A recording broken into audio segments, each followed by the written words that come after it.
Isaiah 48 verses 17 to 22. This is what the Lord says, your Redeemer. I am the Lord your God, Holy One of Israel, who knows what is best for you, who directs you in the ways you should go.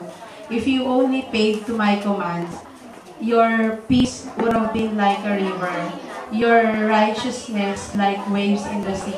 Your descendants would have been like sand, your children like numberless grains. Their names would never be cut off nor destroyed from before me. Leave Babylon, flee from Babylonians. Announce this with shout of joy and proclaim it. Send it out to the ends of the world. Say, the Lord has redeemed his servant Jacob.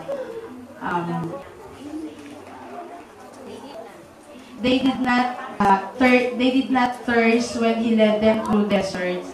He made water flow for them from the rock. He split the rock and the water gushed out. There is no peace, says the Lord, for the wicked. Isaiah 48 verse 17 to 22.